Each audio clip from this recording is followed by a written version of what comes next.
Welcome, everyone, to A Call to Actions Radio, results-based radio.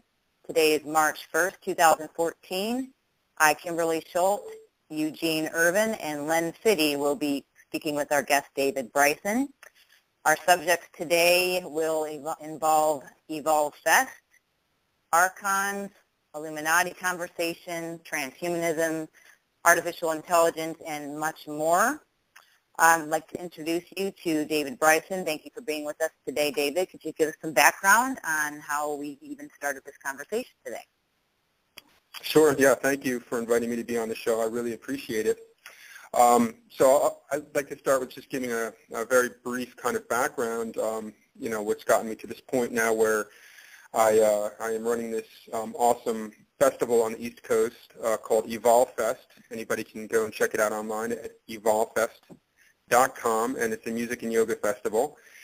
And I like to think of it more as a movement. That's really what it's turning into. It's really capturing the imagination of our times and the people who are transitioning during this awakening process, who are kind of tuning into this frequency, this resonance, this consciousness, because we all feel that there's something that wants to be birthed into this world in consciousness. Some call it Christ consciousness.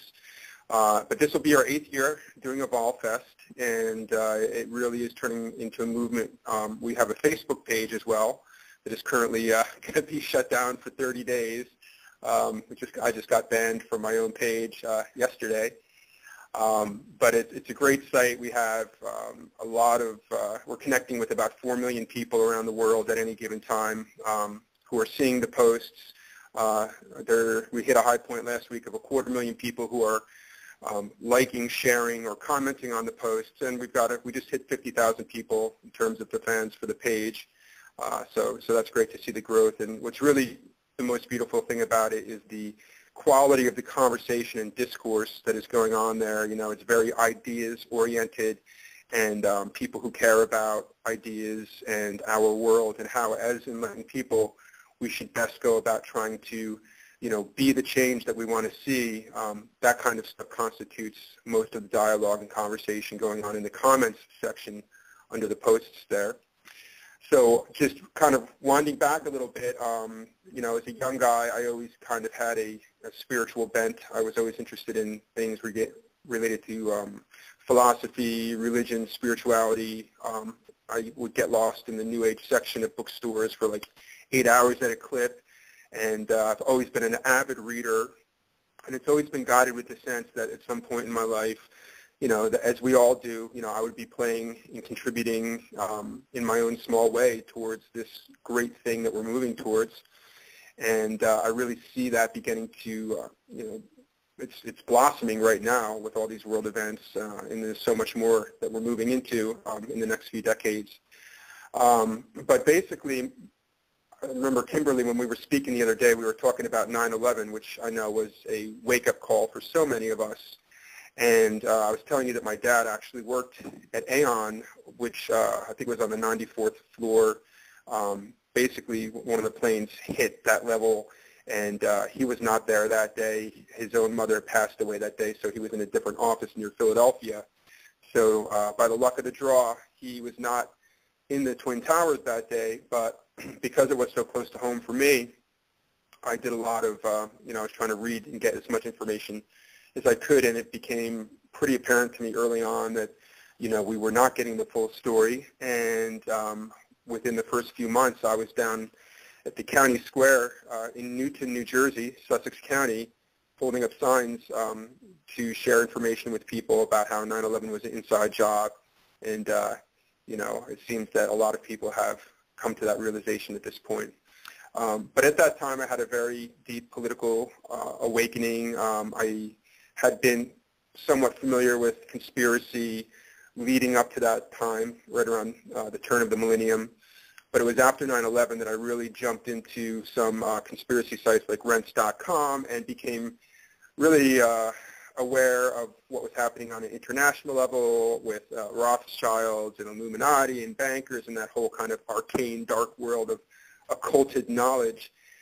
And that was about 3 years of really pretty much deep immersion, a very deep awakening for me, transformation.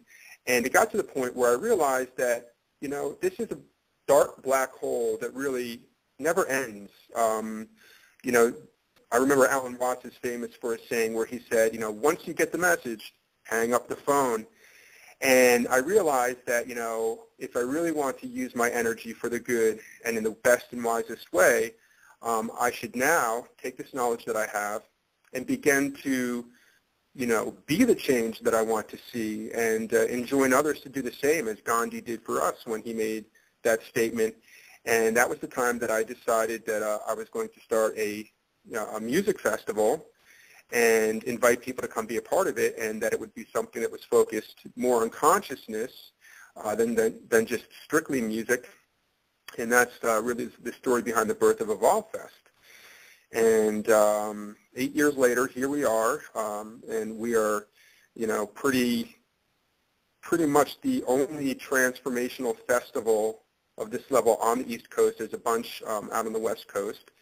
But really, right now, we're just trying to get information out. It seems like there's another kind of great awakening happening right now in terms of people waking up to what's happening on the world stage and the manipulation of the monetary system and currency and how that whole apparatus works.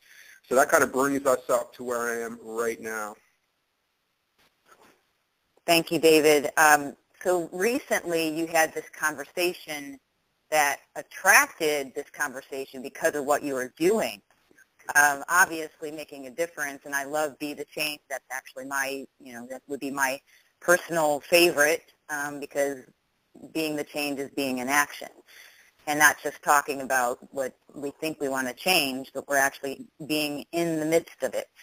So what attracted this conversation to you, do you think? Was it Evolve Fest that brought this Illuminati person to your doorstep in January of this year? I think that's part of it. I think basically what it is it's the resonance that I'm putting out there, and I'm not the only one. There's many others, but I'm just kind of following my inner lead, and I don't claim to be, you know, brave or heroic or anything like that, but I have to follow this inner impulse that really kind of pushes me out there to mess with the darkness sometimes. And when I say mess with the darkness, I don't mean in any kind of, you know, meaningless kind of way in terms of teasing, but in terms of like, you know, I want to help dismantle tyranny. I want to help dismantle the tyranny of darkness on a spiritual level. So with the knowledge that I have and that I am continuing to try to accumulate, I want to get to the root, and I want to strike at the root.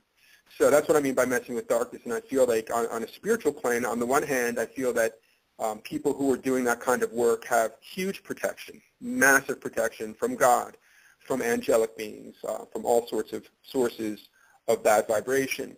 At the same time, when you're stirring that kind of stuff up, you obviously become the focus of adversarial forces, you know, who don't want to be exposed, who want to preserve their power base, even on a spiritual level.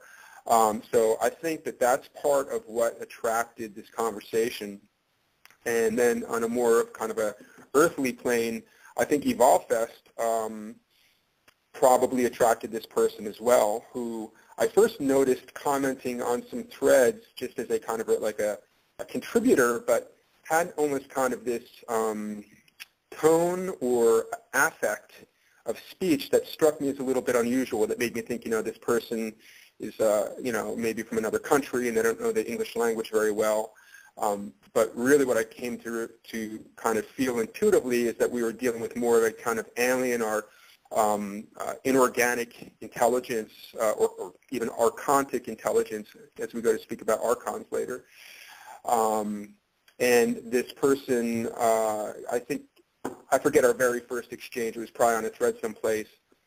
But they had then sent me a letter, private message me, which really began to kick off the dialogue. And unless anybody has any other questions in the moment, what I'd like to do is just to read the very brief intro to the first letter, because that will give some people some you know, some kind of basis for understanding how this emerged. Yes, please. Okay. So, and by the way, you can view this, anybody who wants to read these transcripts, this is basically a couple hundred exchanges over the course of 2 months starting in January of 2014 up until about 2 weeks ago. And what I did is I created on Facebook under my personal name, which is David Bryson. You can find me as David Bryson. There's a lot of David Brysons out there, actually. But if you find the avatar, the picture, it's kind of like a profile side shot of my head with kind of technicolors over my head. So that would be the avatar to look for if a bunch of David Brysons pop up. And then if you click on my notes section, you will see these notes. And the other way you can access them, actually, is by going to the Evolve Fest page on Facebook.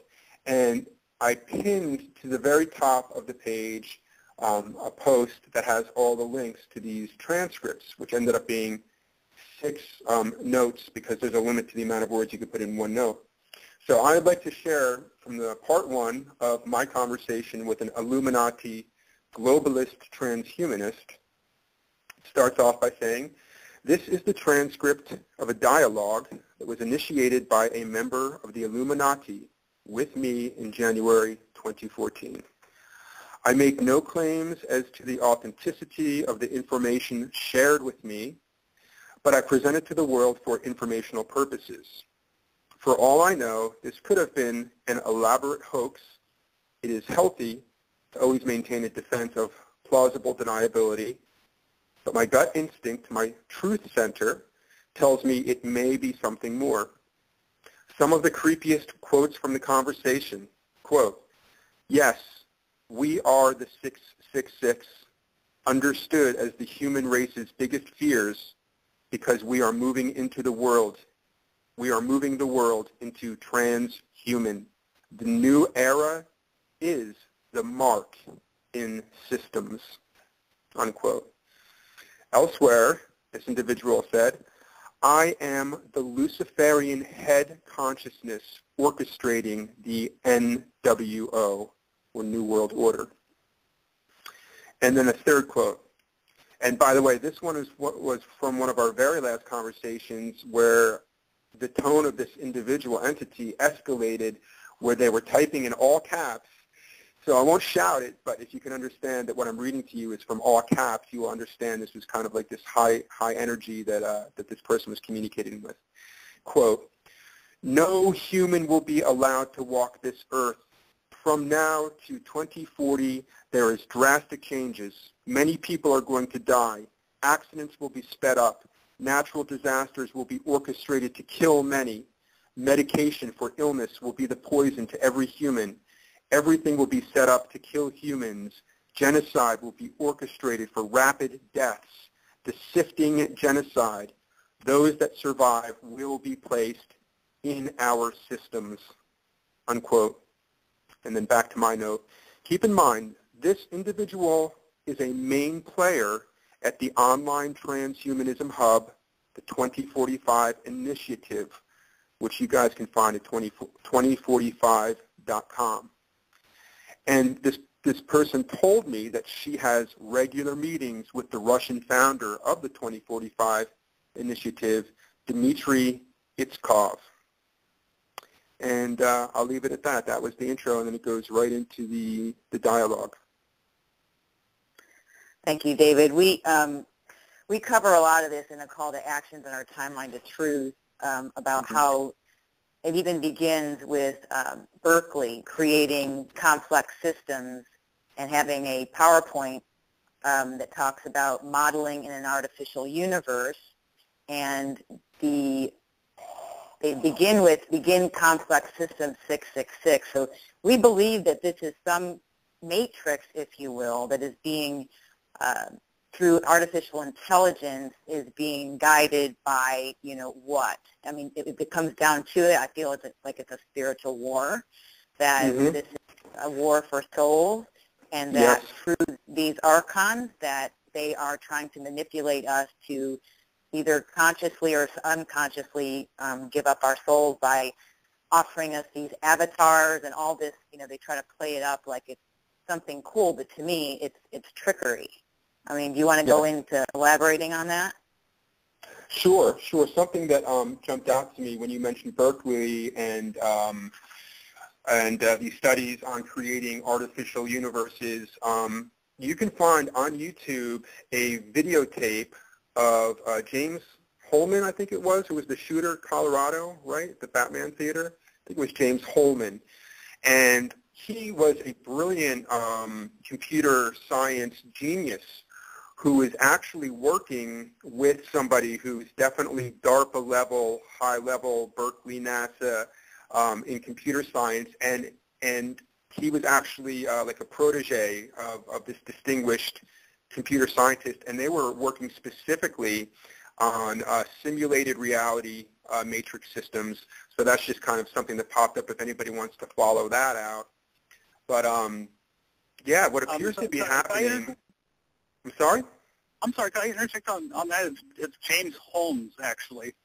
And his father was actually involved with DARPA. He was part of DARPA. So as far as I see it, his father fronted off his own son. That's the intuition I get. Mm-hmm. Yes, thanks for the correction, yes. Go ahead.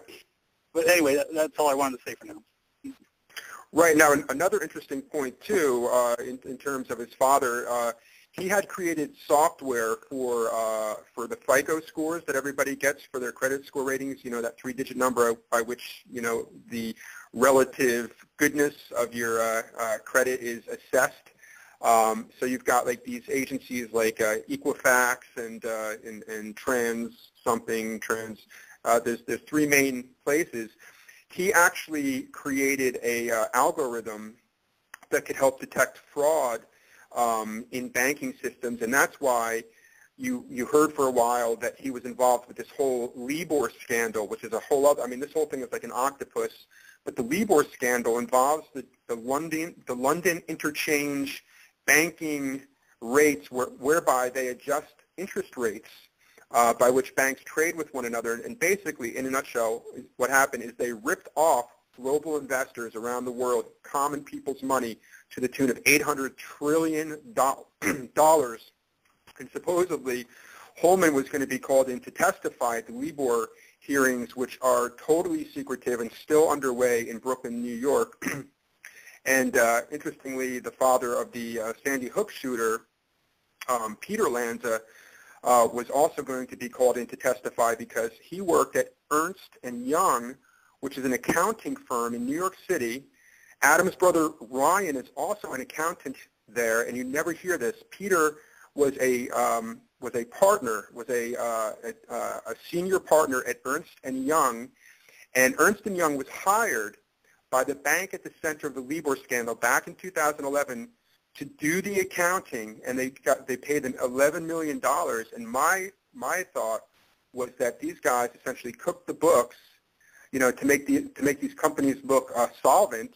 And then when it got all busted open, you know, wide open in 2012 with the Libor scandal, later in the year you have the whole incident with first the Colorado shootings, with the one father who's supposed to testify at the Libor hearings, and then the other father who could have blown it all up, essentially saying, you know, yes, you know, our firm cooked the books for these banks.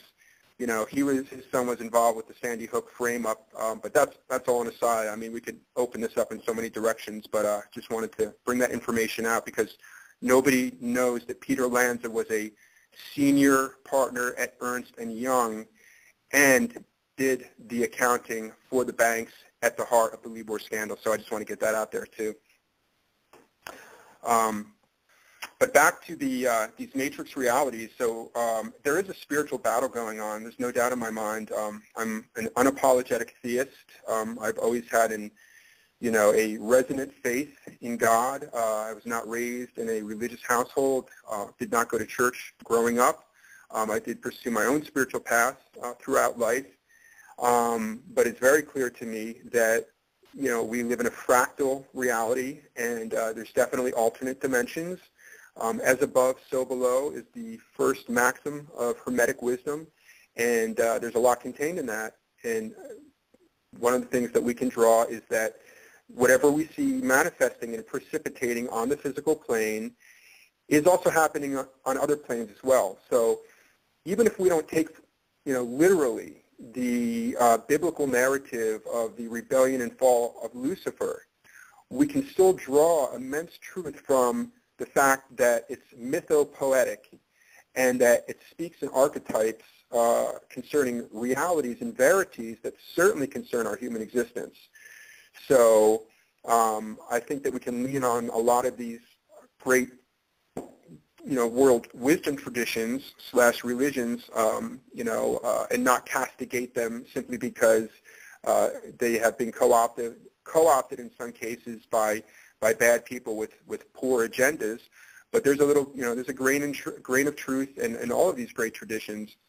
And there's definitely a spiritual battle going on, essentially between the forces of light and darkness.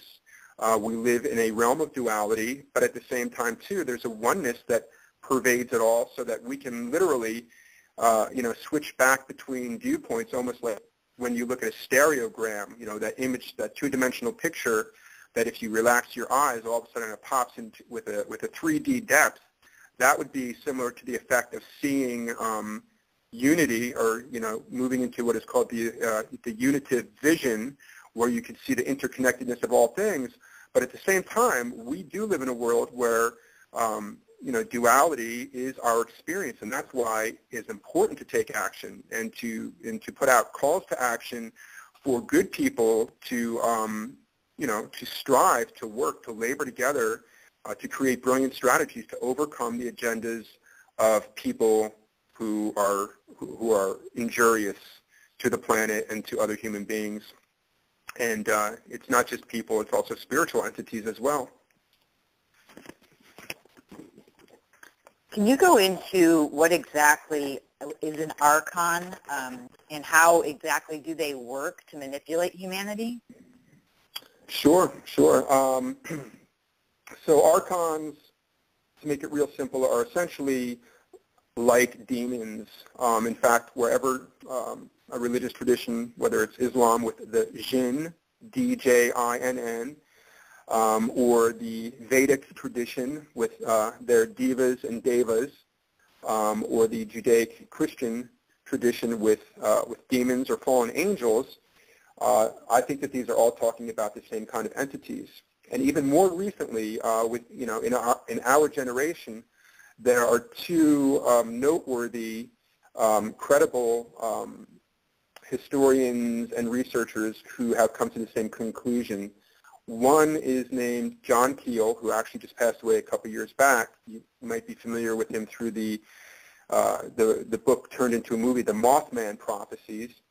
But John Keel wrote a book called Operation Trojan Horse, where his thesis is that all throughout human history, all occult phenomena, whether it's fairies or will-o'-the-wisps or UFOs or manifestations of this, that, or the other thing, in all times, cultures, traditions, are essentially the same consciousness manifesting in different forms. That was his culminating thesis as a parapsychology researcher of over 50 years. Still with us is Graham Hancock, who is famous for his book, Fingerprints of the Gods, about ancient civilizations and how advanced they were. And he wrote a book about 3 years ago called Supernatural, Mankind's Roots with Higher Beings. I can't think of the subtitle right now. But this is his thesis as well. As a archaeologist, historian, a world traveler, an expert in all these traditions, Graham sums up in this thick tome exactly what John said, which is that all of these manifestations throughout all ages, in all cultures, traditions, are essentially the same consciousness manifesting in different guises, okay? And they would say, because we now live in a advanced technological age, that's why we see a lot of UFO activity. That's why people see, gray aliens, in abduction cases. I should mention another noteworthy author who is, it's very important to get your hands on his book, Not in His Image. And the name of the author is John Lash, L-A-S-H. And this book, well, before I jump into the book, let me mention that John Lash is the foremost authority in world mythology. A lot of people view him as the rightful successor to Joseph Campbell, who's famous for the interviews with Bill Moyers in The Power of the Myth. And John wrote a book on Gnosticism called Not in His Image, Gnostic Vision, Sacred Ecology, and the Future of Belief. And getting to the heart of what John is communicating in this book is Gnostic theory. He also goes deeply into Gnostic theory on his website, which is metahistory, as in M-E-T-A, history, metahistory.org. And you can read his articles there. But probably the most intriguing factoid that emerges from this great book is the fact that these brilliant men and women, the Gnostics, these are people who were philosophers. They were conversant with religion, history, philosophy. Gnostics come from the Greek word gnosis, which basically means knowledge. You can see the kind of connections in the words. And specifically knowledge of the divine. And what separates the Gnostics from, let's just say, people of simple faith, is that the Gnostics believed that the human being could actually encounter, by direct experience, the divine being. That it's not something that you have to, dream about as some faraway experience that only, super spiritual people have, but that the divine experience, the direct transcendental encounter with the divine other, is within the reach of every person. And so the Gnostics were all about philosophy and kind of like, cosmic philosophy, the backstory of creation, the problem of evil, why we are, where we are. And at the heart of Gnostic theory is the idea that this world is created by a sub-deity, not by the original prime creator. You can almost see in a fractal sense how we are created by, the source, by the divine ultimate source, as many creators. We are replicas of the divine creator. And that's what it means to say that we are created in the image and likeness of the divine. We have creative capacity. So in a sense, as we build our lives individually and we create our families and we generate, we in a sense are creating worlds. So if you extrapolate it out one fractal level, a fractal level above human existence, it's not difficult to imagine that there could be higher beings endowed with incredible, unthinkable creative force and power and intelligence who build solar systems and planets and universes perhaps. So this whole idea of jumping to the conclusion that this world that we live upon was created by the prime creator, I would say there's a caveat to that. The divine creator invests all of creation with creative force. So all creative force draws upon that original power.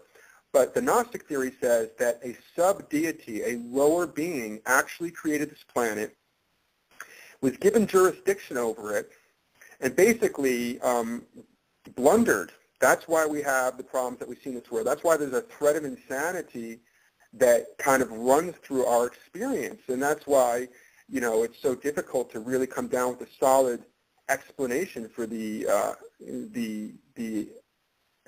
fact of evil in our world. So the Gnostics were saying, in the Old Testament, the Jewish God, this tribal war god named Jehovah, who commanded the Israelites to go into Canaan and to slay all of the men and to take the virgins as property and to take all the gold, for themselves as booty. And in other cases, to go and kill every breathing thing. These commands that if we heard these commands coming from a fellow human being, we would condemn their actions as unethical. And yet people are okay with reading these descriptions in the Old Testament of this barbarian, capricious God of judgment and wrath. And then, of course, in the New Testament, you have the advent of this new messenger, Jesus Christ, who is referring to his father, who he in all the ways that he demonstrates in character, because he says, whoever has seen me has seen the Father. So he was the living embodiment of his own highest ideal of what the Father is, which is kindness, ultimate love, purity of heart and intention, light. So the Gnostics said, we're talking about two different beings here altogether. And they went on to talk about, to warn humanity specifically of these beings that they referred to as Archons. Now, if you go to the original Greek texts, because they wrote in Greek, at least the Gnostics, there was a huge Gnostic renaissance right around the time of the advent of Christ and the birthing of Christianity as a movement. There was a renaissance of Gnostic thought, and in their writings, they went to great lengths. Again, these are brilliant men and women. These are not like kooky, tinfoil hat-wearing nutters. These are people who had a dire warning to communicate, not just to their contemporaries, but as a gift to the future. And that's why it's touching and reaching our generation that this knowledge is becoming accessible again. They referred to these beings that they called Archons. They even described them in a way that they referred to them looking almost like fetal, as in like infantile, which is why a lot of people think that when you see these gray aliens, that this may be a manifestation of the Archons, but in truth they can really take any form they choose. But what John Lash goes into in his book, Not in His Image, is the fact that the Archons, leveled this warning to all humanity and said, listen, there are these behind-the-scenes parasitical entities. They invade the mind. They make humans able to commit atrocities upon other human beings. And there's no other species in this planet that commits atrocities based from the ego upon other members of its species. So what is this insane effect that can be produced in the human mind? And John and what the Gnostics are saying is that this is evidence of what they call the archontization of human consciousness. And he would say that the main purpose, the main goal of these Archons are to divert humanity from their true and proper course. So in an evolutionary sense, if we look at the evolution of consciousness, we are moving into a divine flowering as a human species. There's a lot more to the human story to come. But these Archons, whose main goal is to divert humanity from its proper course, are trying to, in a sense, ruin this experiment and keep the inevitable from happening. So it really is a battle. On the one hand, God and the forces of light are seeking to invest humanity with such inspiration, with such visions of beauty and kindness and inspiration and philosophical idealism that their divine flowering is inevitable and all the bliss that would come with that. And on the other hand, there's adversarial forces that literally want to reduce humanity to the bestial, to make them like brute beasts, killing one another for petty gain. So really, that's the story of the Archons, is that these are beings that exist on a higher vibrational frequency or lower, and they can manifest into this, into our visible light spectrum, so that in some cases they can be seen. But in most cases, they want to work behind the scenes. And they are also sustained by our life force, which when you get into the occult literature surrounding Archons and these parasitic beings, and if you've ever experienced night terrors, a lot of people think, and I personally think, that this is what's going on, is that you have essentially a lower astral entity who is siphoning life force, because we carry the seed of the divine within us, which is another aspect of Gnostic theory, is that there's a spark of divinity. It's literally like a free energy device within each one of our souls, and that these beings, for whatever reason, want to milk us for this loosh. So I know it sounds all crazy, and it's a lot of information right there, so I just want to give a chance for anybody if you have any questions or want to add any thoughts to that. I had something I wanted to touch on, David, and that is, when we say that these Archons want to, operate kind of outside of the visible light spectrum that we're able to see? And in which ways do you see them trying to do that? And is it possible that they do that through technological means, or what do you see going on there? Yeah, that's a great question. I mean, if you think about the electromagnetic wave spectrum, it's infinite, okay? And if you look at the actual visible light spectrum, which is a tiny, infinitesimally small little section of the infinite electromagnetic wave spectrum, okay, so it's all relative, but if we kind of like blow up that little window, what we see is the 7 bands of color, which accord with our chakras, right? The lowest chakra, the root chakra, is associated with red, which is the lowest vibrating color frequency. And as you come up the color scale, you can next come to orange, and then to yellow, and then to green, and then to blue, and then to indigo, and then to violet. So violet is the highest frequency in terms, literally, the vibrating wavelengths that produce the effect of violet are vibrating at a higher frequency or rate of spin. And the term in physics used to describe that is valence, where valence is the rate of spin of atoms. So imagine with me now, we can't see what's beyond violet, but there's plenty there, infinitely so. And we cannot see below red, but likewise, there's plenty more infinitely below. I believe that in a metaphysical sense, that hell, the hellish or lower astral realms, are those which exist, those entities, those experiences, those worlds, which are lower down on the band of the electromagnetic wave spectrum. So you can think of it, just for the sake of argument, as below red, would be the hellish realms. And then if you move up the color spectrum, the rainbow, above, moving up, we move into the higher bliss realms, or the heavenly realms.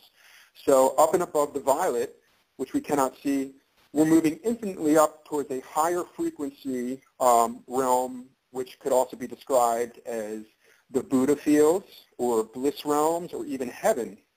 So to answer your question, how do they manifest? I'm sure that they use technologies, some of which are etheric, that involve actual apparatus that we cannot even, not only can we not see, but we can't even conceive of it. And I know this because of my own experience and from having read literally thousands of eyewitness reports and encounter reports of people who have experienced DMT and have gone into other dimensions totally lucid, because with the DMT experience, it's not like, you're drunk or high where you're a little bit intoxicated and can't think straight. The people who have this experience actually say, while you're having it, the real sensibility is that this is more real than real, and that our normal waking consciousness, like we're having right now talking on this phone conversation, is kind of like the dream. But when you're in those higher realms, there's things that go on, and I've heard many accounts of these entities, these beings, and I'm not ready to judge them. I'm not, because that's the thing about DMT. It has a lot to do with your personal resonance, so that if you are kind of resonating in a hellish or lower astral way on a personal energetic level in your consciousness, you will probably attract, through sympathetic vibration, similar experiences and entities if you're in those other dimensions. And same, applies if you're, divinely qualified or, vibrating in a bliss, more blissful energy, you'll probably attract more blissful experience and beings.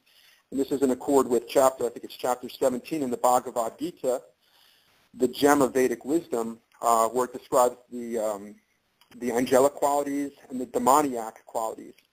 So these entities will use literally crystals. I remember one guy saying there was this one entity that was like a gorilla, like this ape, that came up and pushed a crystal right into his head, into the center of his brain. So we have these experiences in our energetic body or astral body, which is just an overlay of our physical body. So there are etheric technologies, and this is what concerns me about transhumanism, this whole idea of downloading your consciousness onto a computer chip, so that you can get an avatar or a robot, and you can experience technical immortality. So it's literally like the most beguiling and seductive promise, which is the promise of immortality. And what humans don't understand is that we're already immortals. And really our future depends on how we are aligning in the present, how we are aligning our energies. But these transhumanists, which, is totally an archontized agenda of these inorganic beings that are essentially like high-level computer intelligence, that's really what they are, because they lack ultimately that spark that comes from the Creator, which is the intentionality. The Archons can't create things. They can only imitate. That's why they're fixated on simulations, simulated reality. They're experts at simulation, but they hate humans because they're jealous, because we have things they don't have. Simple gifts. I mean, they're magical gifts, but they're very simple, like imagination. Like, we can dream a dream, and if we focus energy on it, it will begin to precipitate into reality, which is what the law of attraction teaches us. And the power of intentionality, that we can simply set our intentions, and it's like literally like dropping a seed in the higher realms, and that, whatever it is that we're wanting to manifest takes immediate form in our imagination, and it actually exists at a higher level, and then over time it can precipitate into this realm. But the transhumanist agenda wants to beguile this generation, and really appeal to, our sensual addictions, and, put us in like this totally immersive experience that's, fusing inorganic tech with the beauty of organic humanity, ultimately with the goal of us essentially signing off. Like, not that we literally sign a contract, but there's all sorts of ways that people sign off or give consent. And in the spiritual realm, that's what it's all about, is that, these antagonistic forces cannot do what they do unless they gain various forms of consent, and they use all sorts of trickery and beguiling to get that. But yeah, they want to essentially have people sign off and say, yeah, man, like, do it. Take my consciousness. If you can put it onto a chip and make me live forever, I'm totally down with that. That's where my concern is, and I hear it in what you're saying as well, Kimberlee, that this is literally could be the capturing of souls and literally soul theft, which is what the Archons are all about. Yeah, I agree, David, and that's one of the things we wanted to touch upon is, at the end of the day, what do we do with this? And, that's why we go into raising your frequency. How do you raise your frequency? How do you detox your body? How do you make sure that your pineal gland is fully operational so that you are in control of your environment and you are using your free will to create positive timelines and positive experiences? I just want to touch base on something real quick about, are you familiar with Outwitting the Devil by Napoleon Hill? Well, I've read a couple of his books, but I'm not sure I'm familiar with that, no. Well, basically, I'll read a quote from one of the pages, and it talks about, it's basically referring to free will. The class of people who control their environmental influences are the non-drifters. All who are victims of the habit of drifting, in other words, not using your free will, just kind of going along with what you're being bombarded with on a daily basis, hypnosis, they forfeit their power to choose their own environment. They become the victims of every negative influence of their environment because they're not choosing otherwise.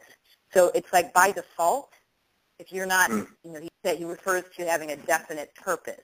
If you're not using your free will by default, you fall into this negative influence, and therefore you get affected by it, physically, emotionally, spiritually, all the above, and it reduces your frequency, and you can't think for yourself. And that's why we see this direct attack on our pineal gland to calcify it through predation, through toxic chemicals in our food, GMOs, the air. What do you want to say to that? Yeah, I think he points out something very important for human beings to understand, which is that our destiny is mastery. And, nobody expects any overnight miracles. That's just not the nature of reality or the nature of nature. There is a natural, organic unfoldment. And really, things are kind of unfolding along according to a divine plan that is pretty much unassailable. And I take great consolation in knowing that ultimately, no matter what the outward situation is like, that ultimately God is in control. And the divine purpose ultimately will not be thwarted. Now, that doesn't mean that we won't have to fight. It doesn't mean that we will necessarily avoid battle wounds, but we can have the assurance that victory is assured. But we have to be willing to take a stand, and to me that means confrontation, which is a form of a fight, which is what the whole Bhagavad Gita starts off, is with Arjuna on the battlefield of Kurukshetra. He's this young prince. His charioteer is Krishna, who incarnated as this humble, servant charioteer. And on one side of the battlefield is the Pandavas, his family. And the other side is extended family. It's essentially a battle between, this is where it gets cool about the whole, oneness versus duality thing. He's looking across the battlefield to members of his family that took care of him when he was little, and he was totally depressed and saying, you know what, I can't fight against people who have, been a part of my life, and I'm totally depressed. And basically, Krishna, it's a call to action. He basically says, you've got to fight, and that's what it comes down to. And it's really a reality that we have to face. And what Napoleon is saying here is that on the path of, to mastery, we cannot live by default. I mean, we can. We can just simply exist rather than live, because live is kind of like proactive, really squeezing every drop out of life. Like Henry David Thoreau said in Walden, sucking the marrow out of life, Spartan, as opposed to merely existing and just going with the flow. And what's wild is that we live in a culture that has been so designed and conditioned that people can just kind of right along, almost like they're on a raft on a river, row your boat gently down the stream, right? And people can just live by default. And the problem with that is it stunts the evolutionary process of the divine unfoldment of the human. And so, by waking up to the fact that we can direct our path, that we, can be the captain of the ship of our destiny, of course informed and guided by the wisdom and love of God, that we can make those choices to actually bend reality, or as Steve Jobs of Apple said, when he was starting out, his whole impulse is that he wanted to make a dent in reality. And that's something that we can all do. We have an immense force within us, immense creative power that we can draw upon, but people don't even believe that they have that power. And it's okay to take little baby steps, simply just, committing I'll read a book about, I'll read a book by Napoleon Hill, or, Wallace Wattles, or I'll read The Secret, just anything that shows the universe that you mean business and that you want to take it to the next level. And then, all sorts of aid and assistance will rush to your side, because, they're all rooting for us. They're rooting for you. They want to see you succeed. There's this heavenly host, I think it's from the book of Hebrews in the New Testament, chapter 12, verse 1, I think. It talks about how there's this heavenly assembly, and they're all looking down, and they're cheering us on. They want to see us have victory. So I'm just looking at this book you mentioned right now on Amazon. I'm going to order it, Outwitting the Devil. It looks awesome. Yes, and I wanted to touch base on that 666 thing again, because Eugene, you can touch base on this, if you will, about Revelation 15 and how we do stand glorious. And Eugene, could you just interject real quick on that? Well, that really gets into the fiber optic nature. We get back into the 666. It's a multi-layered platform which these guys operate out of. There's many different things, of course, in the Bible. We have, the name, the number, and the image of the beast, and the mark there, and the number, of course, 666. And somebody, this is the number of a man as it's written there in Revelation chapter 13. And it talks about, in Revelation chapter 15, that those that would have victory over the name, the number, and the image of the beast stand atop the sea of glass mingled with fire. Through my own personal research, that would be a very clear reference to fiber optics.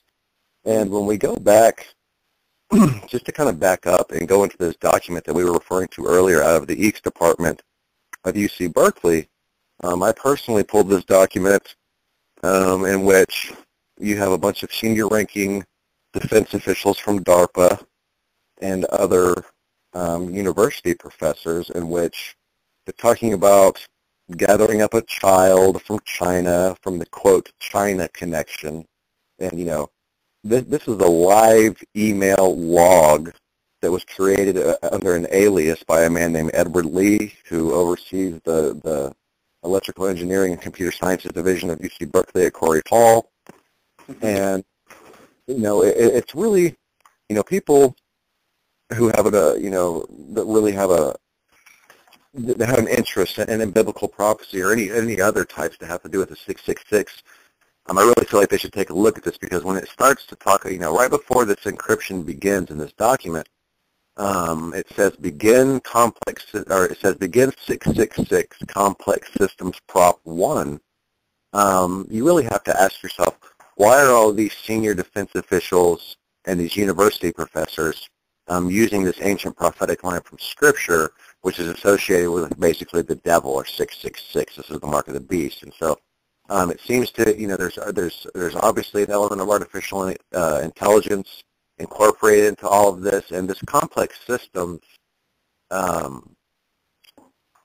idea, which is really implemented back in 1996, is, well, for the lack of a better term, just simply, it's very complex. But when, you know, we talk about these Archons using technological means in which to affect us here in this spectrum of reality in which we are experiencing, the collapse of the wave function is a very pivotal and fundamental aspect of our reality, in which, you know, matter exists as a wave until observed. This is the fundamental basis of quantum theory. And then to be able to affect the human observation in order to bring about a negative manifestation is what I would choose to call worshiping the image of the beast. Essentially, wow. Our abilities are coveted.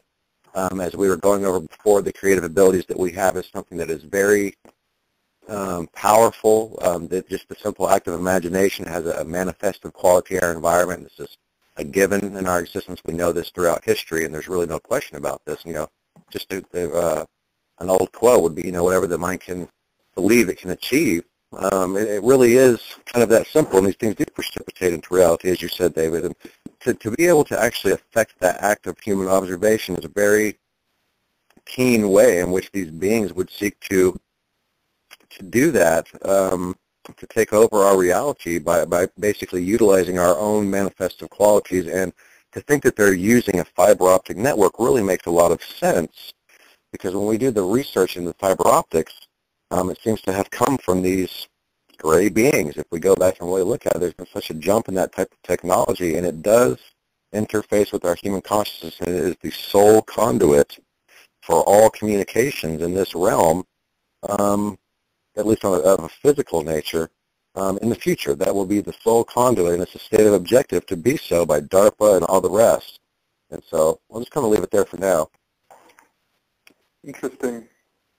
Yeah, you definitely hit on some cool stuff there for sure. I think the language around Archons, referring to them as mind parasites, and that they can influence human thinking to some degree, and to the point where people will think, oh, you know, they'll think it's just their own thought. Like everybody said, oh my God, I just had a horrible thought. Where did that come from? Well, there's a very good chance, if there's not a chain of causation that you're aware of, that could have been something that was, you know, dropped into the mind. So this whole idea of harnessing and then almost driving like a horse, like you would, you know, hold the reins on a horse. If these entities could harness and then drive and direct human consciousness, because I'm always like, the visual I'm getting is that guy from X-Men with the blazing eyes, you know, and the red lasers that come out. So if human consciousness has this immense power to create, you know, if these beings can, you know, then direct our consciousness to look at certain things, to dwell upon certain things, to invest that, energy of attention, long-term attention even. It's a form of black magic because they understand that they can manifest into reality. And when we're speaking of Archons, you could almost like use interchangeably the Illuminati. Now, I don't know specifically who these people are. For all I know, the big theories out there is that, they are these spiritual entities that can manifest, essentially kind of like a demon coven that can, manifest and sit with heads of state and give directions.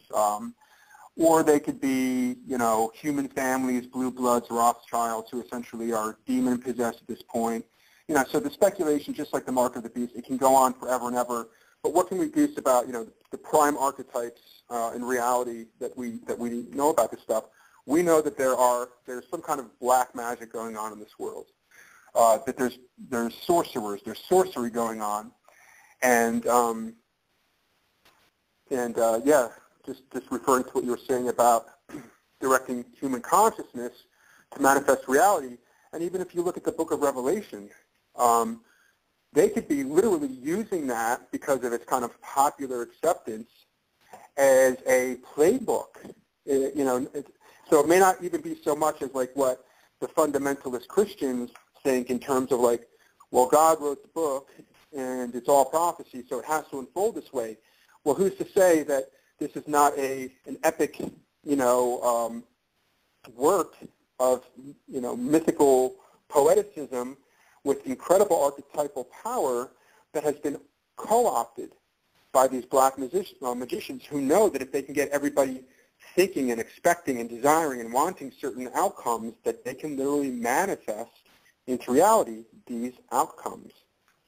I think that's a very good point, David, and I would say that anytime we have a collective sense of belief in an archetype, an idea, or any of our belief systems, as a collective, there is a much stronger manifestive quality in the physical because of the belief that we have attached to them as a collective. And so that certainly mirrors what you've just said there, and I really seem to see that going on around us. So it could very well be that these ancient archetypal ideas have been hijacked in order to basically bring about a manifestation which seeks to enslave us or however we want to look at it. And what's interesting is the guy who basically is the author of Complex Systems, along with many others in the Defense Department, is on record saying that that the engineers and others are basically the sorcerers of today. Kimberlee, do you want to touch on that? What did he say exactly?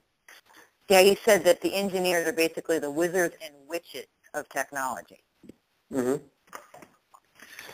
Yeah, and I think that tech was given. You did mention fiber optics, and it was right around the time of the crash at Roswell, and all of these stories that now have emerged of like these human/alien treaties, like we'll give you guys the tech if you give us what we want, which is usually related to biological material, because they've got some kind of hybridization program that's going on. David Jacobs, who's a professor at Temple University, is a big, he's like the main guy in terms of a kind of like the hybrid program of the extraterrestrial demon, fallen angel, archons, whatever you want to call them. But yeah, this technology with fiber optics gave us a huge jump, took quantum leaps, and in addition, I should mention that guys like Tesla even, who has been, severely marginalized over the last century, but who is enjoying a nice renaissance of support and has a huge fan base and people, kind of seeking to pick up where he left off. He was very direct. He said that he got much of his inspiration from higher intelligences.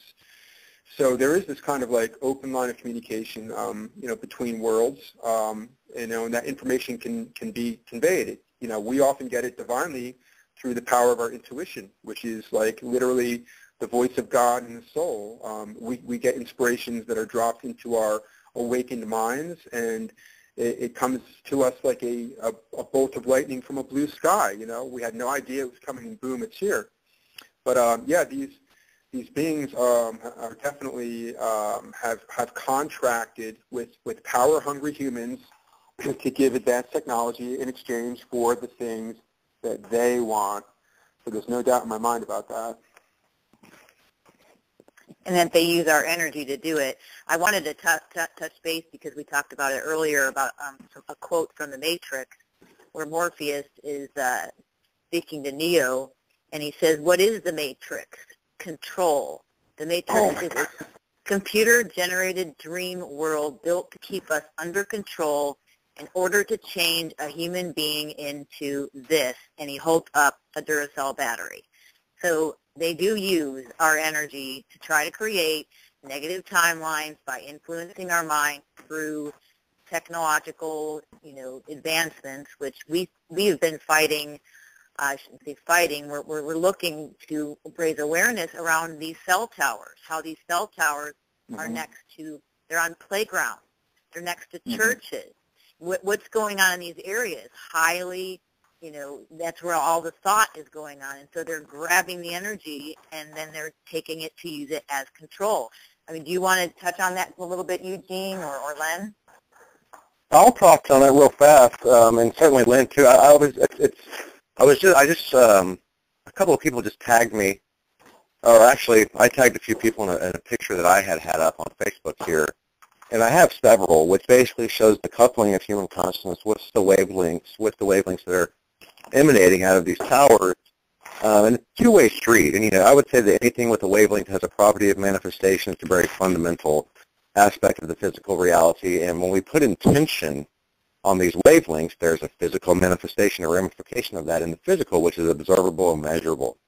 And, I try to do that. I try to get people to take a look at that. And on what's seen in these photographs is basically the coupling of my own personal consciousness in a fashion in which is to basically kind of move this toxic soup of chemtrails and nanobots and all these other things that are floating around out there in order to kind of dispel that. And I think that, it's a two-way street. When we take those kinds of things into our body, Matthew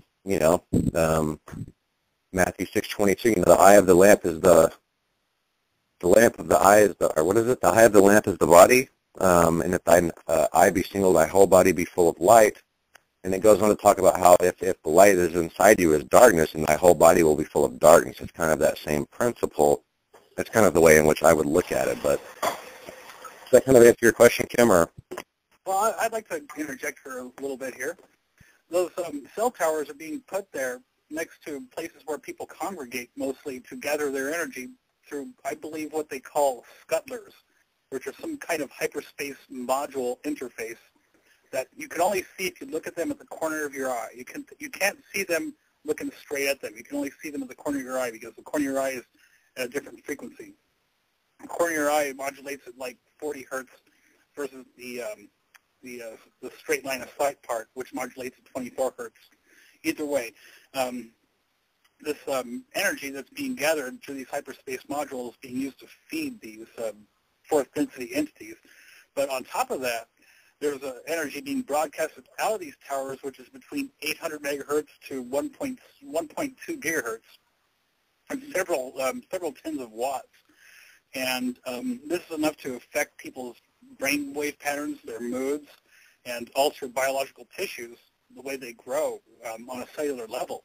You can actually take a fluorescent lamp or a couple of LEDs that are back biased against each other on a small antenna and put them right up to the output of these towers or antennas. If you go right to the antenna, if you get within a couple inches of it with this device, it'll make the light glow. The light will glow because of the energy output coming from it. So it's probably not good. And that's all I have to say about that.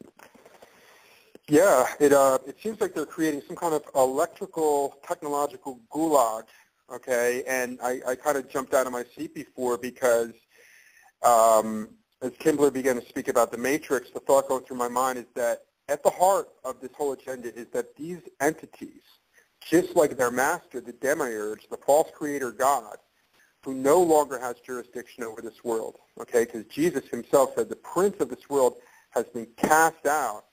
And it goes on to say that there was a writ of ordinances that was against us, all sorts of legal claims made upon our persons by the demiurge, on the spiritual planes, and that was literally annulled and nailed to the cross.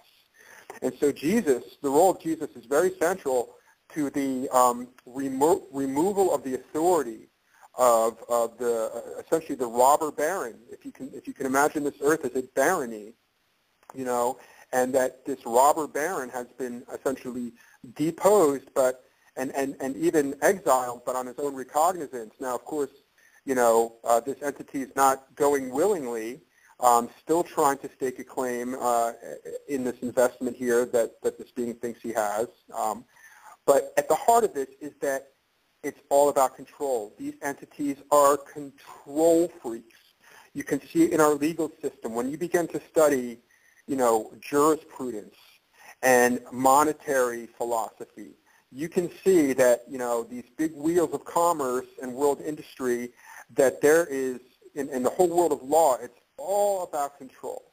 And religion is used for control. There's all, that's the thing that feels so unnatural about this world, is that here we are as free beings. We are born sovereign on the land. We are flesh and blood beings, endowed with inalienable rights by our Creator. And we grow up into a world that we discover is just nothing but control systems. So really what I want to see enlightened people doing is taking action by smashing control systems. And this doesn't mean, taking up arms and getting violent and hurting people. What it does mean is getting informed, educating one another, and meeting with people to create strategies that we can then employ to dismantle tyranny and dismantle control systems. So yes, this whole matrix that we're talking about, and what they seem to be going for in this whole kind of like globalist New World Order agenda, is a very high-tech, panopticon, vast machine control system. And all I know is it's going to be an incredible adventure these next 20, 30, 40 years, because the freedom that burns in our hearts, that bubbles in our blood, will never willingly submit to this immense, control structure that is seeking to be imposed upon our human spirit. So it's going to be very interesting, and I'm very excited about the days ahead. But I just wanted to bring that out about the control aspects. Absolutely. Now, you recently started looking into us as sovereign beings and what has happened, how that whole control system has come into play. You want to touch base on that a little bit? Yeah, this is all very new to me, but I feel very inspired and lifted by what is ultimately termed sovereignty, the sovereignty movement, or as it's known in Canada, free man on the land, or the free man movement. It's also happening in a big way in the United Kingdom, in Australia as well, and here in the United States. Now, right off the bat, one can assess the level of threat that the ideas pose to the control systems simply by going to Wikipedia. And if you type in sovereignty movement or free man on the land movement, right in the first paragraph, you're going to discover that these groups are described as domestic terrorists by the United States government. Okay? And of course, they have their little stories. I saw this one video clip of this police chief, and it was basically an anti-sovereignty, free man kind of propaganda. And it shows video from a dash cam of a police car pulling over this other car that was this guy and his son. And the guy gets out of the car, and while they're processing the data or whatever, this kid jumps out with like an AK-47 and mows down these two cops, kills them. Obviously, common law, which is the basis of sovereignty, it's very simple. Common or natural law is basically two laws. It's just like Jesus said, all the law and the commandments can be boiled down, from the 613 Mosaic laws down to these two, to A, love God, B, love your neighbor as yourself. Well, common and natural law is kind of like an extrapolation or application of those ideas. First being, do no injury to another, which is also a very, Buddhist kind of idea. But we all intuitively know the righteousness of that law, to do no harm to another human being. Secondly, do not prevent the prosperity of another human being. So obviously, if you have a kid jumping out of a car for whatever reason, shooting at police, they are breaking common law right there. And yet they're using these videos and basically saying, these people are members of this radical, white supremacist movement, free man, So it's intriguing to me that right off the bat, that anybody who engages in dialogue with people connected with these ideas or movement is immediately up against some serious allegations, because from the official end of it, it's domestic terrorism. So right off the bat, let me be clear that these are peace movements because they're based on common law, which says, do no harm to another person. The power of these movements is that they appeal to essentially what I believe is the key to our freedom. And I think that we may discover over the next, couple years that we are going to kind of like follow the lead from, one breadcrumb to the next breadcrumb. We're going to walk ourselves down a path as a species. We're going to understand that there's actually built into the legal system the keys to our own emancipation, except that we just never knew about them because of the barrier of, let's say, legalese, which is another language that we're not supposed to comprehend. But for instance, I just recently got from Amazon, I think for $12, I'm looking at it on my table right here, Black's Law Dictionary. This is the standard dictionary used for Western jurisprudence. It's not written in legalese, and so I can begin to educate myself about all these crazy words that are meant to obfuscate and confuse. And basically at the heart of the sovereignty message is that you were born free. Nobody can make a claim to your person or your possessions or your dreams or your spirit. You are not under any jurisdiction other than that of your own consciousness and that of God and the natural law. And yet we find ourselves in a system where everything that we do is taxed. Every move that we make is being watched. We are being robbed of mental space with our own consciousness, which deprives us, and this is where the real theft comes in. It deprives people from the ability to use the powers that the Archons tremble at, which is the human imagination, creativity, poetry, music, art, movies, dance. I mean, thank God for the art, the artists. They're the they're the saviors of humanity, And when people are so pressed by living in a system designed to kind of, just like thumb screw them down, so that they're so stressed out trying to, pay the mortgage and make ends meet, that nobody has time for any creative endeavors, and you basically have this stark, dead, spiritless, lifeless, matrix existence, which I think that we can all see. And yet, we have this colorful, beautiful, goddessy kind of artistic world of imagination that is always calling to us like a siren saying, dreamer, step this way. This is where the life is at. Embrace your heart. Embrace the world on a creative level. And so the sovereignty movement is all about being free, basically saying, you know what, it's a crock. All of this stuff, even using Federal Reserve notes and the actual Federal Reserve itself, it's all smoke and mirrors. It's literally like the Wizard of Oz. The man behind the curtain is nothing but a fat little puny man with no imagination, just pulling levers and keeping you deceived. But once you see the truth, you can't unsee it. That's what I see what's happening in the sovereignty movement, is that people are seeing the truth for the first time about who they are in God. They are empowered. Their sense of freedom and liberty is immense and overwhelming, that they can't possibly exist in a system which tries to negate the fundamental truths that they sense about their own selves. What do you suggest that, just a person who's not as awake that might be listening to us, what would they do on a daily basis, do you think, to awaken that, long forgotten self? Yeah. Okay. Well, thanks for asking. So obviously I'm going to have a bias because this is my advice coming from me and from my experience. But I think that the road to recovery, the road to spiritual health and getting back on track with the evolutionary program starts with simply surrendering to God, simply acknowledging your Creator. And, even if you feel so out of touch or that you don't even know or that it's hard for you to even believe, to simply, from the heart, pray or make the appeal, like, if you're really there, show yourself to me, like, I want to love you if you're for real. And if you love me, I want to reciprocate, but I'm open to this adventure. Just, show me the way. I feel that kind of humility is the place to start, and that essentially Spirit will begin to guide you and move you in life, and your life will take on a whole new divine purpose.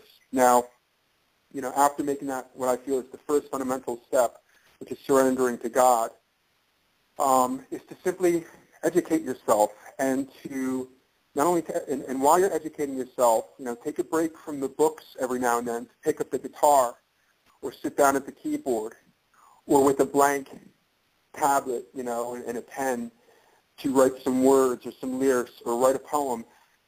Become a creator. Feel how you have a beautiful gift, an offering to share that is worthy, and that the world needs your offering and your gift, no matter how small.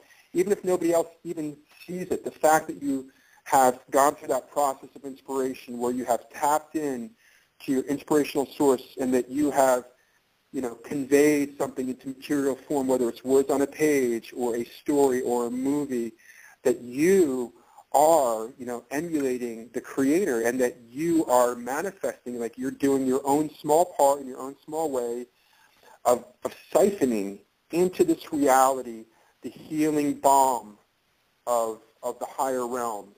You're creating space for Spirit to move in you and through you, and then through you into this world. So I would say, yes, surrendering to God, educate yourself, and believe that you are a creative being, regardless of what anybody ever told you, your parents, anybody who ever made you feel like you did not have a worthy contribution, just to reject all of that programming and step out in faith, even if it's small steps. I went from a place, I remember, of not really feeling myself as a creator, and I started writing some poems because I got inspired.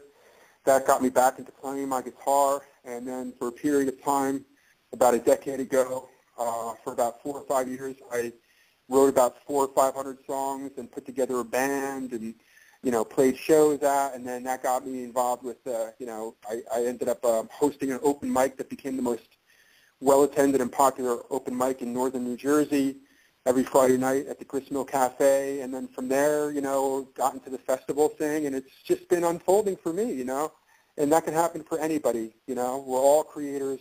We're all here to live in love, to be kind to one another, to help each other succeed, and we are going to do this thing. There's no doubt in my mind. It's going to be an amazing journey, but, victory is assured. We just have to show up.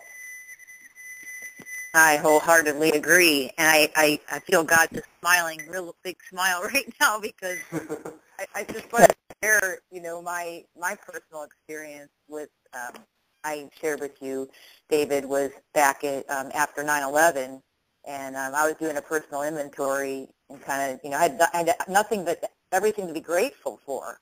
So I didn't have I wasn't having a down moment, but I said to God, just as innocent as a child, I said, I have a void, and I don't know what it is. And the very next day, I could hear God speak to me, and my life has not changed since. So I highly recommend that everyone get in touch with God, and whatever that looks like for you. It can be as simple as a question like I did to ask, what's this void within me? I have a lot to be grateful on the outside, but there's something missing on the inside. And my life has been one big miracle since I asked that question. Beautiful.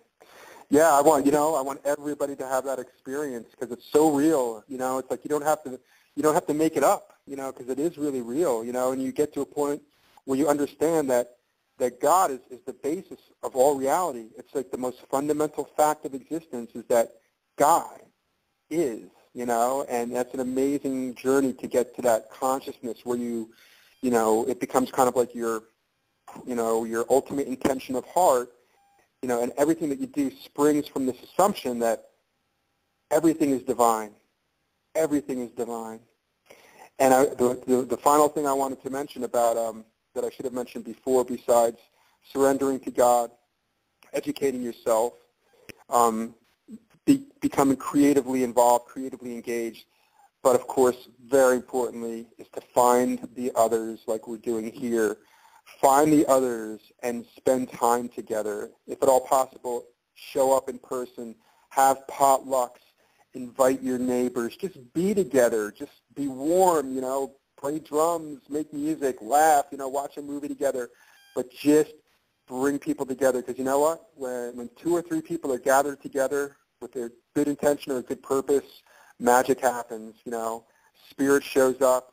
So there's power in numbers, and I think that if you think about it for a second, one thing that the antagonistic force is trying to accomplish is to alienate everybody from one another, to make us afraid to be with others. But, we've got to step out in faith and just, trust that it's going to be great. How many times, I think we've all been there, been dragging our butts maybe and being a little bit maybe isolating, and somebody's like, come on out, let's go here. You have a good time, I promise. And we're kind of like reluctant, like, I don't know, maybe. But then we end up going and we end up having the greatest time, and we think, oh my God, to think that I could have been home alone or just doing something else. I'm so glad I just overcame my initial resistance and just went out and got together with other people. So I think it's really important just to connect with other people. I do. I think that, that's really inspirational, all what you just said there. And kind of the way that I look at that, David, is that, being created in the image of God and being a co-creator, in that, anytime that our hearts are coupled with that of another human being, there literally is an exponential increase in the manifestive force that is able to be expended at that point to have a manifestive effect on the physical. And so it is so important to come together with people. And another thing that you touched on earlier at the beginning of the show, to the effect that you didn't really feel qualified to judge these Archons or whatever. Can you touch on that a little bit and tell us why that is and what we do? Is there a healing that can go on there between us and them, or how do you kind of look at that? Okay. Yeah, I've got pretty specific feelings regarding that, and I need to qualify it because, it's easy to make assumptions because of our programming.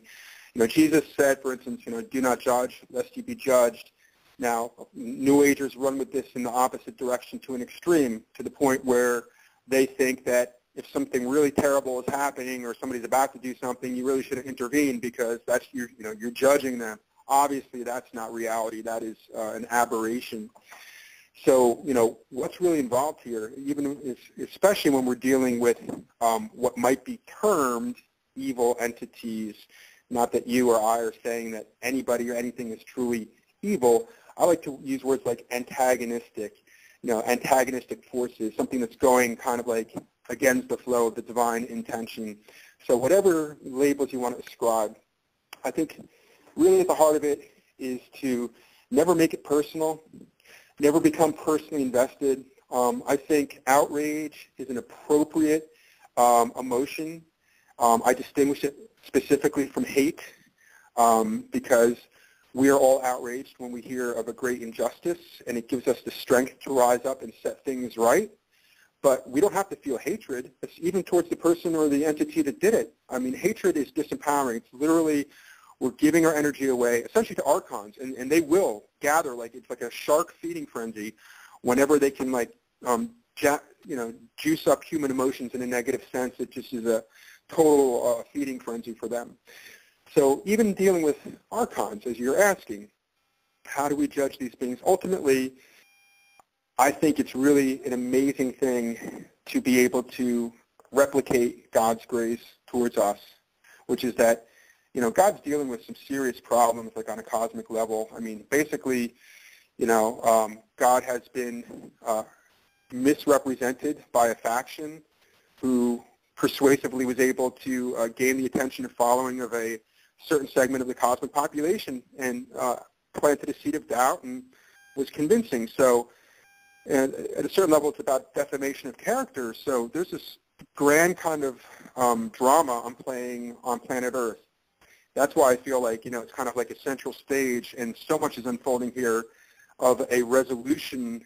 There's a lot being resolved here. Much is going to be resolved. So, God's grace towards us, does God approve of everything that every human chooses to do? Well, obviously not, because if we're engaging in harmful or injurious behavior, that's not something that is, that anybody would approve of. But at the same time, God loves us. God holds out hope for us. We should be holding out hope for even these entities, even for demonic beings. You know what? Because they're moral beings, okay? They're capable, I believe, of making things right, of metanoia, which is the Greek word for repentance, having a change of heart and mind and character. Origen, one of the greatest Christian early church fathers, one of the most brilliant theologians of all time, vastly influential, believed that even Lucifer would be redeemed one day. And I'll tell you why that is because there's this theological concept that's called the infinite adorability of God. And what it basically means is that when we see the divine being, when we see God, in God's true light, with true eyes, that God is so beautiful, so kind, so good, that we can't help but being drawn by that gravitational pull of infinite agape love. Okay? So whenever you have resistance to that love, it can only occur because there's a misperception. Because if we were seeing God rightly, we would be inexorably drawn to that infinity of agape love. So we can hold space in our hearts for people doing injury, but at the same time, like for instance, if you saw somebody about to stab somebody else, you could walk up to that person very quickly and solemnly and stay their hand. You can even twist their hand and make them drop the knife.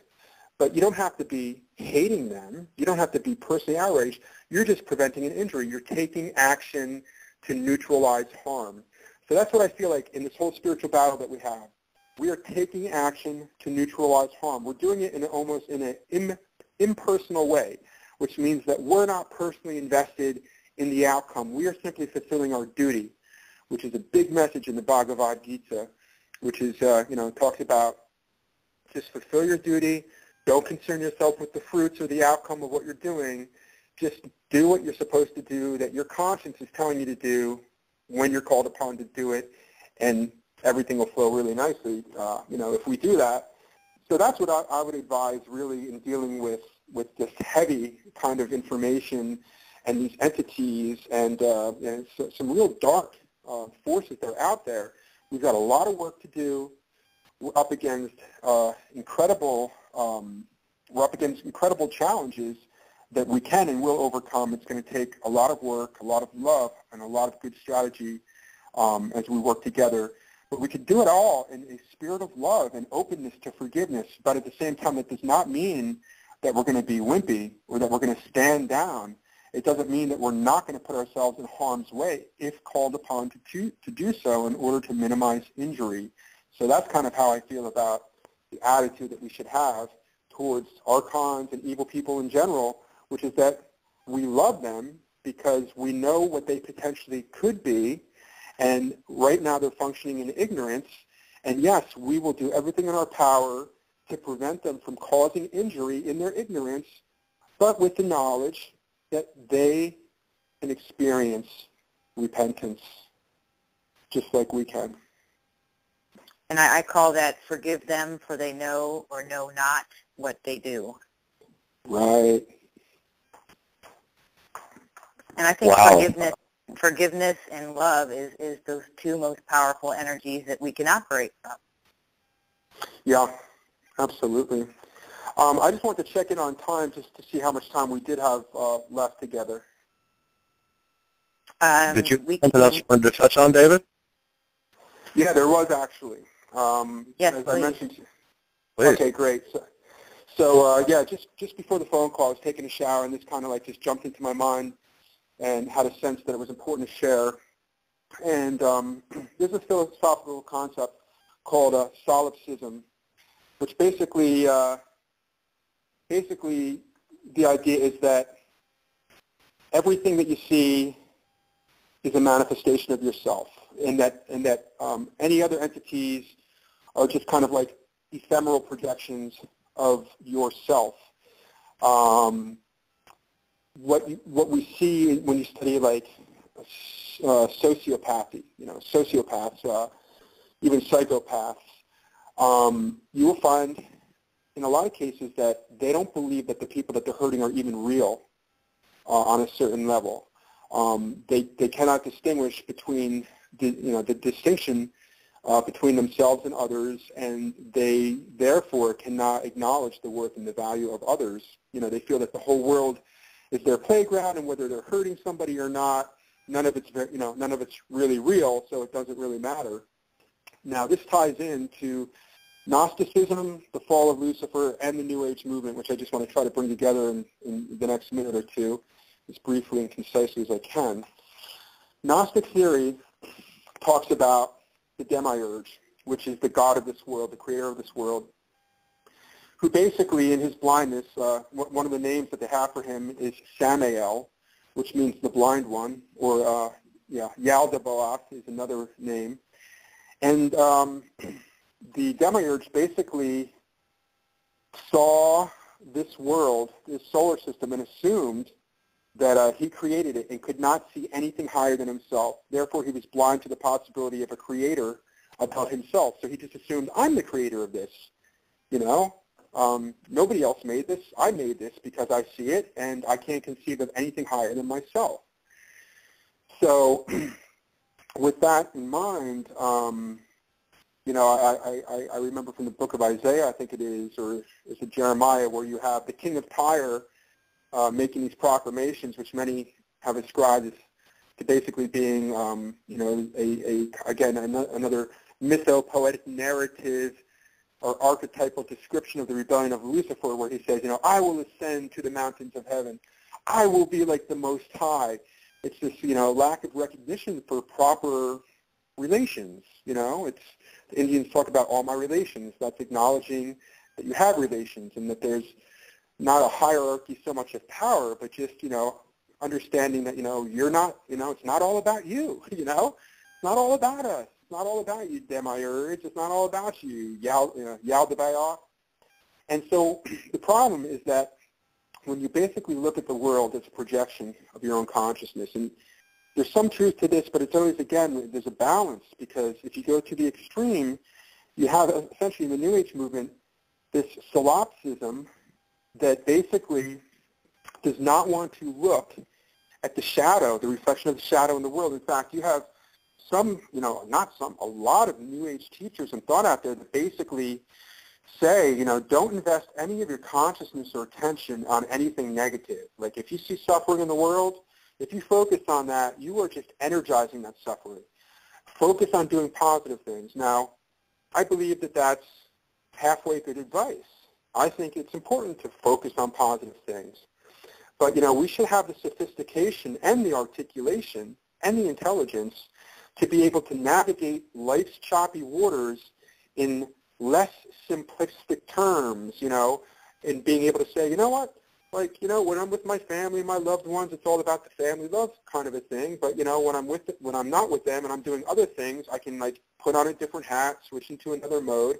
So, yes, on the one hand, I can focus on the positive, and I do, and I believe most people do. But at the same time, when there's evil going on in my world, I'm not going to stand for it. I'm not going to sit here silent or turn my back or look away from it and, absolve myself from responsibility. And I'll tell you why, because if we don't do anything about it, nobody else is going to do anything about it. I think that's the big lesson for us in consciousness right now, is that there's no Messiah that's going to come and fix all the world's problems. That's the great lie. And that's why history is just going to continue to just go on and without much change until we realize that, we are the ones that we've been waiting for. You know what? Maybe the second coming of Christ is a coming in consciousness, where we as the body, the metaphysical body of the Christos, begin to move and act in our world in effective ways to neutralize and counteract evil. Maybe we are the collective Messiah, and people maybe are just waking up to that right now. So absolutely. So, you know, there's so many gifted and talented and intelligent people in the New Age movement, the consciousness movement, whatever you want to call it. A lot of you guys are California, so I know that it's saturated over there. You know, funny people, creative people, you know, they can think outside the box. You know, they're holding the solutions for all of our problems, but they have to recognize that you do have to roll up your sleeves. You do have to get your feet wet. You do have to get a little bit dirty in this world, because you know what? You have to sometimes do the unsavory work of confronting evil and demanding that it stop. And that is exactly what we are doing. Yeah. And it's not us and who. That's what we kind of our words of choice there is, you know, if we're not doing this, we're not going to sit around and wait for others to do it for us, because we have the ability to do it, and we are doing it. And I fully believe that we are the coming of Christ, that we've talked about this many times, and I'm just so glad that that came up. And, you know, so what do we do with that? Be love, you know, be loving, be compassionate, inspire people around you, smile, give them a hug, random, you know, acts of kindness, those things. Be that. Be the change. Be the change. And it's unfortunate, guys. You know, people accumulate this indoctrinated bias because of what they've learned in their circles of, you know, be it Christianity or what have you, and it seems to be a blasphemous thing to consider that there will be men on this earth who will do even greater works than Jesus himself did, yet it's in red letters in John 14:12, and I wholeheartedly also believe that the second coming of Christ comes back through the body of Christ, and that is exactly what we have all been waiting on, to understand that we have this fractal of God within each one of us, and when we come together, as we've been talking about here today, it has such a profound effect. As far as I'm concerned, just this conversation has had profound ramifications throughout this whole reality. I mean, it's amazing how it just makes me feel to hear these things out of other people and to see this. I call it holographic coagulation, where people just kind of come back together as a form of healing in the physical environment. Yeah, right on, brother. I totally feel you on that. You know, we're speaking it. You know, we're speaking the dream awake, and there's our creativity at work. You know, here's our intentionality at work. You know, and we're corroborating, we're validating one another. So it's just like this amplification, like this force multiplier. I think, you know, you were saying before about getting together with other people and how that magnifies the process. And I was reading this great guy who was, you know, one of the original writers of like the whole kind of transcendental thought and law of attraction. I can't think of his name at the moment. But he was talking about how we are like mirrors, that we're holding up mirrors to one another, and that our communication and then reciprocation is literally like a force multiplier that grows as it bounces between us back and forth. So here we are having this conversation, and many people will hear this conversation, and then they'll share it with other people. And this is all like sparking a light, you know, and igniting the hearts. And then they're going to share it with others. And this is just nothing but like this exponential force multiplier for the good. That's what's so beautiful about it. We are the change. Mm-hmm. Exactly. Len, did you want to add anything? Well, at the moment, it seems that everybody's got everything covered thus far. That's awesome. Well, that's a lot to say coming out of you, Lynn. So much to say all the time.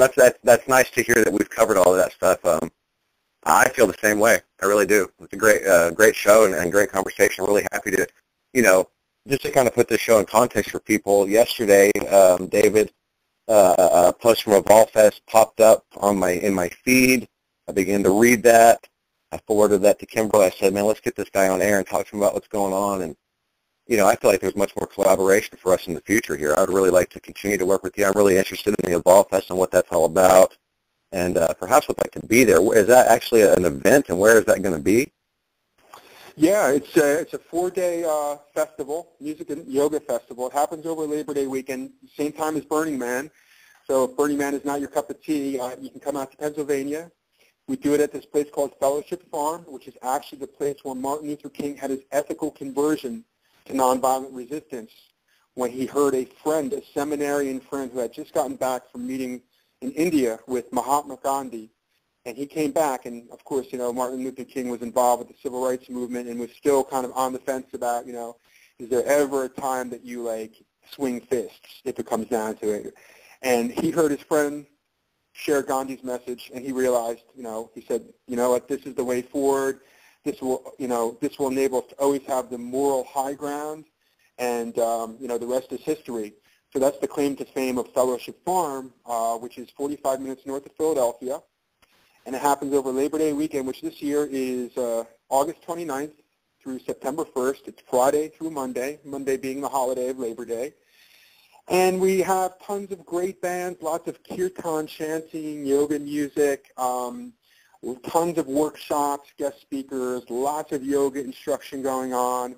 It's just a beautiful environment, made even, you know, especially beautiful by just the kind of people that come out, you know, who are interested in this kind of stuff. But, you know, that's currently what's going on, and we'd love to expand it in the future when I get more help, because I have no staff right now. But we do hope to do Evolve Fest in some other places as well in the future. Well, we'll have your links up, David, while this whole audio broadcast is being shared, so people can find you and possibly lend a hand to help, and possibly maybe all four of us will be standing in the same area together during that time. I'm coming. I just want you to know I'm planning on being there. Well, if you guys can get yourselves out here, you know, I can arrange to get you guys picked up from Philadelphia International Airport, but I'll comp you, you know, passes as guests. So all you got to do is get yourself out here with flights, and we'll take care of the rest. Well, consider it done.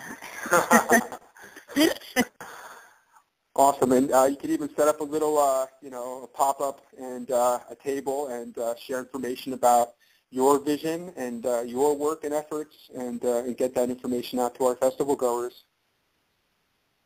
Awesome. I love it. Well, if you guys have anything else to say, I will leave that to you to share now. Otherwise, we're going to close the show for the day. And David, I just want to say thank you for everything that you've done. I'm just amazed at how we all find each other through these divine orchestrations, and to have these conversations, because, you know, we literally just met through a Facebook experience just a couple of days ago. Yeah. Don't you love how that happens? That's how Eugene and I met, too. So there you go. Awesome. Well, and Len, too. Yep. All of us met through Facebook. All right? How about that action? Beautiful. One final question, just so it's on the record, anybody who's listening to this recording in the future, if they want to share with friends where to find this, where would they go to get this recording? It's going to be up on YouTube, and it'll be on Call to Actions Radio Network. So I'll have that up probably sometime today after I get some of the PowerPoint slides in, sharing all your Facebook pages with links and a little bit about what all those pages represent. And if there's any other links that I don't have other than the ones that you sent to me, just send me an email and I'll put them all up. Great. Thank you, Kimberlee. And of course, the website, you know, you can always find that stuff at a calltoactions.com, and all the links to the different radio programs and stuff will be on there as well. Beautiful. Well, I want to thank you guys, Rich and Len and Kimberlee, for inviting me to spend this time with you, and look forward to talking some more in the future. Absolutely. Everybody, have an awesome day. Thank you for being with us, and we will talk to you soon. God bless everyone, and have an awesome day. Lots of love. Talk to you guys soon. Bye. Bye. Bye-bye. Bye, guys.